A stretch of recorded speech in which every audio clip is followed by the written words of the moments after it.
What is going on, Gamecock Nation? Welcome to whatever this is. This is by no means a final product of what you're going to see on a weekly basis. This is I still don't know what I want this show to be kind of thing, whether it's a show, whether it's a weekly thing, whether it's just an every now and again thing. It's kind of just based upon what you as the fans want and like to see. I told you we were going to get content. While it is not the best content, as you could probably tell, the camera, all right, the microphone is this Yeti here that you can't see. So we're going to be working with a couple of things here, and it's going to take a while. So I'm just asking you to bear with me, but I will promise you to get you good quality content as fast as I can. With that being said, thank you for coming. For those of you that are here this morning, I know you got a whole lot more important things to do than be listening to this. That's why when I do these, it's going to be Friday night. Had some things come up, couldn't do it last night. But if you saw over on Twitter, X, whatever they call it these days, today we was going to talk about, oh my goodness, great start. Today we are going to talk about, and just very briefly, you'll never have anything longer than 15 minutes, typically max. Want to get you in, want to get you out. It's as simple as that, right? But we're going to talk about my score prediction, why I see it being a 41-17 game in favor of the Gamecocks. We're going to talk about this offensive line play, talk about Spencer Rattler in his draft stock, and then we're going to give you a couple plays here, and not necessarily plays, maybe some things to look for while you're at the game, while you're watching from home. This isn't going to be crystal clear. At some point, we will be able to get some kind of screen where we can circle guys. Bear with me. I'm going to try to give you the best I can. And I move a lot, so I'm going to do my best to not distract everybody by continuously just going everywhere. But to start it off, first and foremost, as I've stated, I think several times, thank you to everyone that has supported me over there on Twitter, covering the Gamecocks. I think we've been doing that now since the beginning of August. So a little bit over a month, and I think we're at about a month and a half now. Y'all are awesome. Great at showing support. Great at being fans. I'm very excited to see the game tonight against Mississippi State. One that I do think is a must-win, and some may agree, some may not. Some don't like using the term must-win in the fourth game of the season. But with the slate of games that you have coming up, it's not that they're extremely hard games. It's not even games that you can't win. Every game on the remainder of your schedule, after seeing the first 3 weeks, are winnable games for Carolina. I know after the first week, everybody kind of wanted to just say, nope, we're done. That's it. 9 sacks. We're never going to be good ever again. And fine, I get overreaction. Every fan base has them. And I mean every fan base. But then you saw them come out against Georgia in the first half, and they played exactly the way they needed to play to upset the number one team. Unfortunately, in the second half, I think depth kind of just reared its ugly head. I think Georgia defensively caught on to the fact that the stunts were giving the offensive line a hard time, which offensive line is going to see that tonight. Going to talk about that in a little bit. And I think the defense just got wore down. I don't think Carolina had more than 4 or 5 plays in a drive in the second half. I'd have to go back and look at that, so somebody may have to check on that for me. So depth just kind of got you defensively, and they played very physical in the first half. So now that you're looking at all this, you see the way Tennessee looked against Florida. You see the way Missouri played, which they played well. You've seen Texas A&M, which I'm kind of liking their quarterback. I can't lie to you. And that defensive line is nasty. So that one's, yeah, you've seen Clemson. So you have winnable games, right? So that brings me to the night's game, because that's the only one that matters right now. One game at a time. As coaches speak, but it genuinely is that. One game at a time. Mississippi State game. I currently have, and if you haven't seen it, go follow Gamecocks Digest over on Twitter or X, whatever you want to call it. I have it a 41-17 kind of game. Now, watching Jaden Daniels and LSU play this game, I think Spencer Rattler, personally, I would take Spencer Rattler today over Jaden Daniels. And it's no shot against Jaden Daniels. I think Jaden Daniels is a very good quarterback. And the thing that, we're not going to get into that. we're not going to move on to the score predictions like I was saying. This Mississippi State defense is very capable of being lit up. And Donnie, so apologize about that. But yeah, so very capable of being lit up, being thrown against, and they're very vulnerable in the run game. These types of defenses, now you're not going to see it here. You will see it, and I think the second or third clip here, you're going to see this defense can get worn down very, very quickly. So if the defense, Carolina's defense that is, can get off of the field, which they should, it could be a long night for Mississippi State. Now, with that being said, it all starts with the defense, with Debo Williams. I have him, and this might be kind of like a hot take, but the way he's been everywhere on the field, I have them at like a fifth, or have him around 15-something tackles this game. Wouldn't be shocked if he has that at least. But you have to get off the field. It's no longer this air raid offense that you're used to seeing under Mike Leach, rest in peace. Different pro-style kind of offense where Rodgers is still kind of trying to get used to the system. But the one thing they do that, and I'm not even going to say you've struggled with, because I put a stat up, I think. I don't know if I put it up yet or if it's in the drafts on Twitter. But 60% of the rushing offense that you gave up against North Carolina and Georgia, 60% of that rushing offense came in the second half, where you were playing down so the other offense could just run the ball, and your depth showed on defense. So it's not like you're just getting ran all over in the first half of games. In the second half of games, you're just playing down, which changes things, which changes you for Carolina, and not having a run game for Gamecocks has affected that as well. So I wouldn't be too concerned with the rushing attack, but you're going to have to find a way to stop it. Going to have to.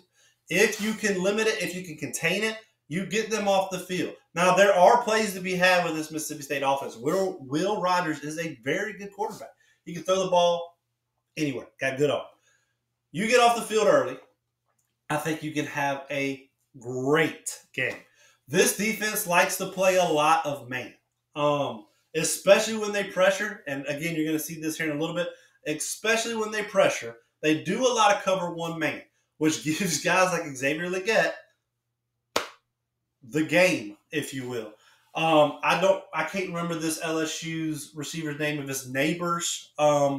Sorry if I got that wrong, but he had a game and a half against Mississippi State here. And Xavier Legette could have one of those games. Now, you're going to see, again, just with a couple of plays here that I'm going to show you here in a second, it's not going to be all the 50-yard bombs and all, which there will and can be some tonight. But there's a lot of those 5 to 7 yarders where you just take them and you hit them. There's a lot of these where you dump it down to Mario Anderson or to Carryon Joyner and just let them go make plays. They're there to be had. Spencer will have to be patient and just bore that defense to where we cheat up a step. We cheat up 2 steps. Especially, and I cannot stress to you as we kind of transition into the offensive line side of this thing, cannot stress to you how successful running games affect this 3-3-5. Because if you can run the ball against 3-3-5, well, now we got to put those safeties a little bit closer to the box. Now you have even more one-on-ones without safety help. So, offensive line. This is where we are with you now. You got some new pieces in. I love what Tree's been doing. I think Nick and Moore and Lee have been giving you a bit more consistency, but there's still some plays on the field that are kind of, or their play on the field is just a little bit less than what you desire it to be. Because They have showed you they're capable. The bad currently outweighs the good, and that's all fans see. And again, I'm not attacking a fan base. That's every fan base. When the bad outweighs the good, that's what you're going to pay attention to more. This offensive line has shown you they can do it. They are capable of creating holes. They just got to do it consistently. They are capable of a great pass protection team. They just have to do it consistently. So, there is no other game, or no better game, I should say, than this one here to get your feet under your legs, or whatever that saying is, and go play football.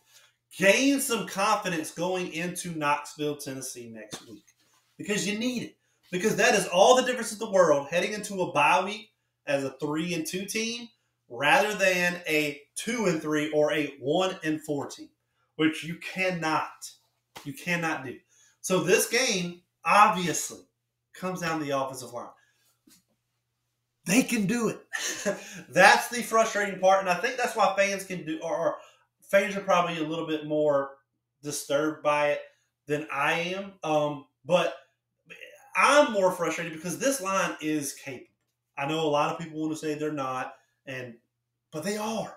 They have shown great improvement from week 1 to week 3. And there's no better defense than to gain some confidence in this one here. And then the last thing before we get into some tendencies, some concepts of Spencer Rattler, right? I said this, I think, week 1 or after the North Carolina game. The biggest thing I took away from that was the maturity in Spencer Rattler.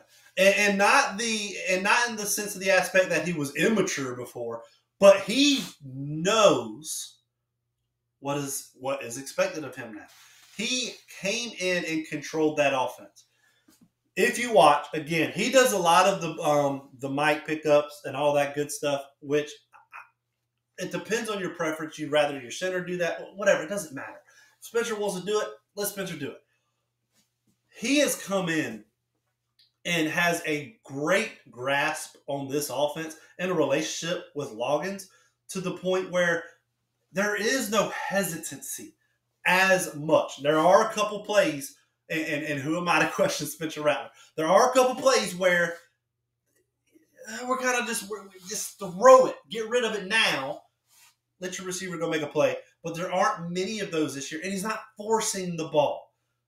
A lot last year, he tried to make too much happen.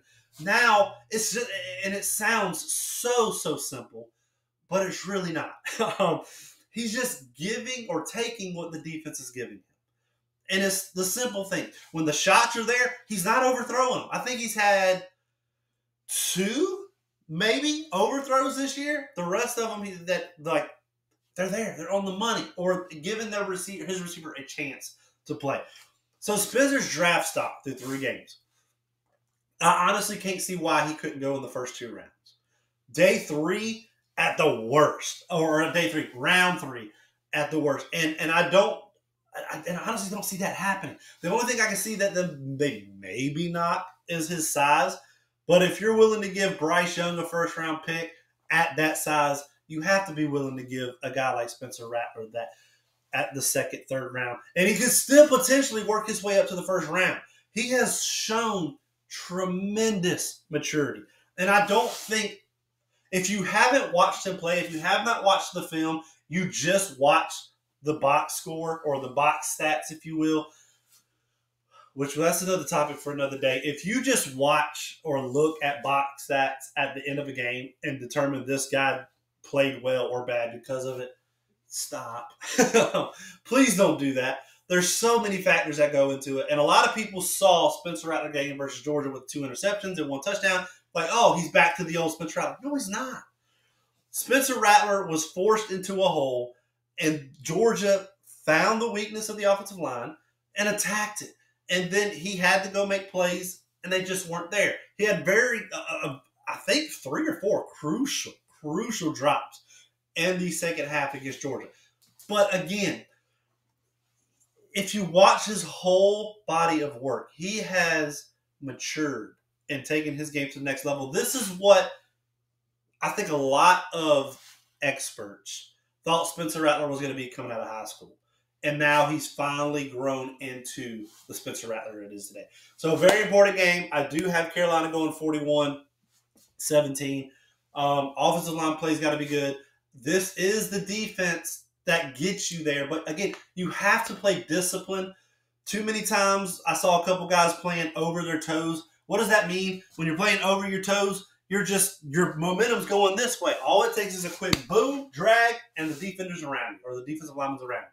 So we just have to get back to the basics and keeping our eyes up and our heads on a swivel. Because if we're like this, which y'all probably can't see my head right now, but if we're like this, we can't see that stunner coming around. Okay? So we just got to be more disciplined. And then Spencer Rattler, go have yourself a ball game, man. This is the game, if there is one. Spencer Rattler could leave 350, 400-plus yards, 400-plus. 300 to 350-ish plus yards, 4 touchdowns. That could be this kind of game. And you could very well have a 100-yard rushing game. Matter of fact, I should have just hit the send on this tweet, but I didn't.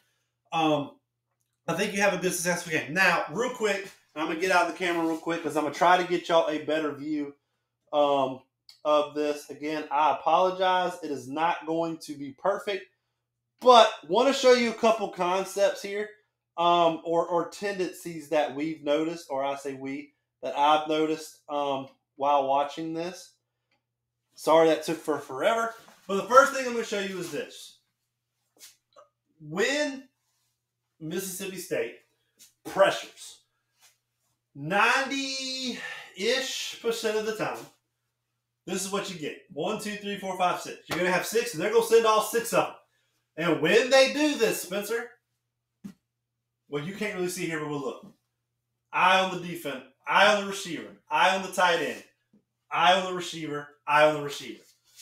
Clear indicator that they are in man, and you have the one safety over top. So what do you got? You got to cover one man, right?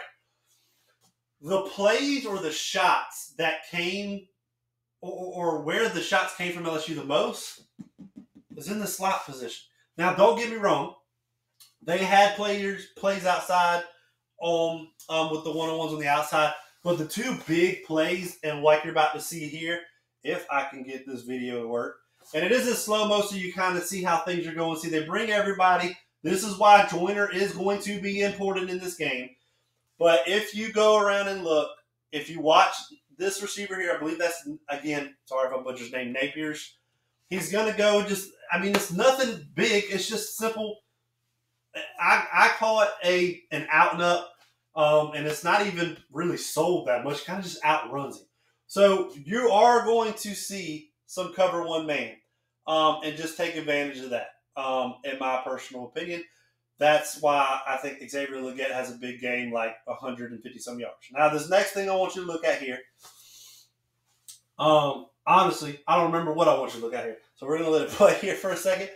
I think something else too. Yep, I remember. Boom, stop.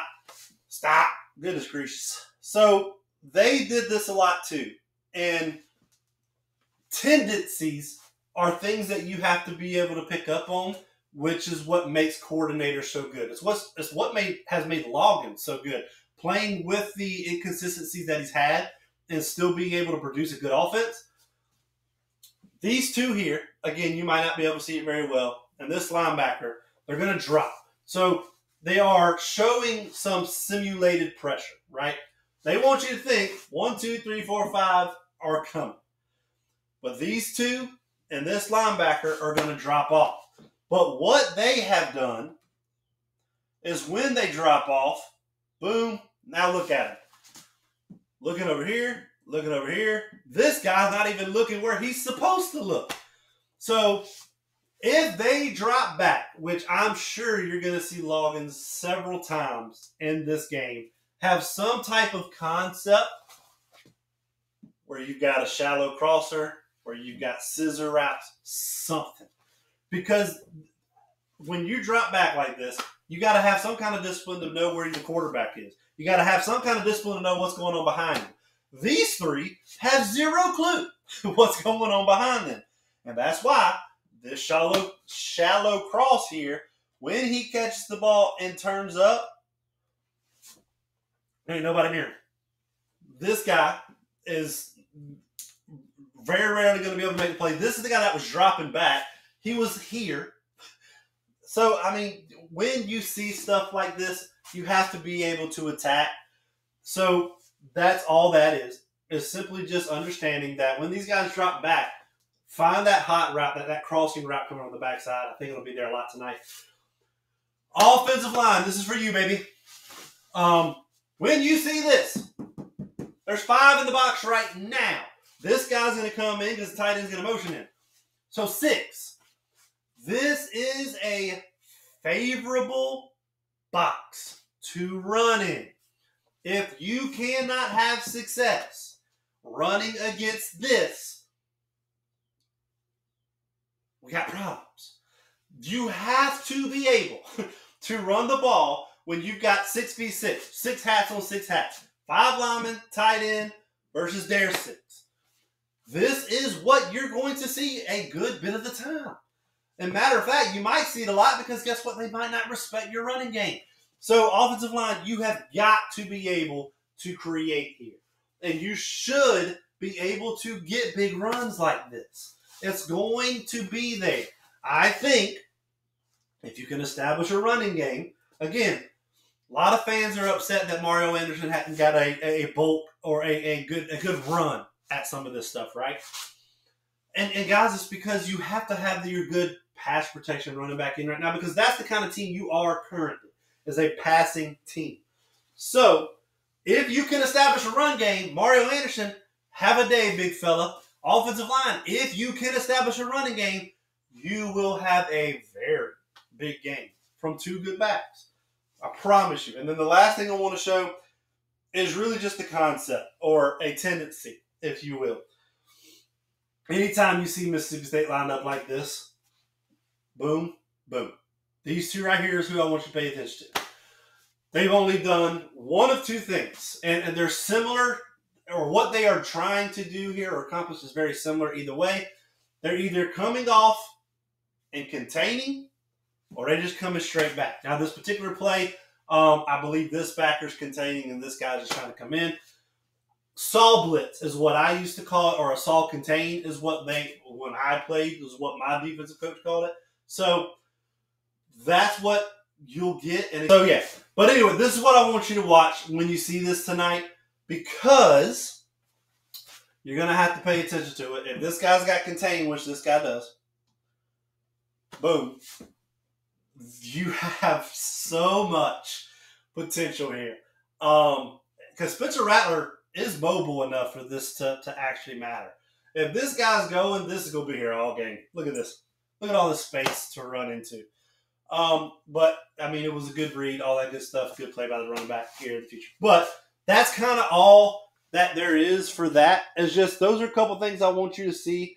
So when you go to the game tonight and you see a couple of those things, just say, hey, they're either containing, they're blitzing. Or, hey, there's 6 men in the box, run the ball. Or, hey, they're in cover 1 man, throw the ball to Xavier Legette.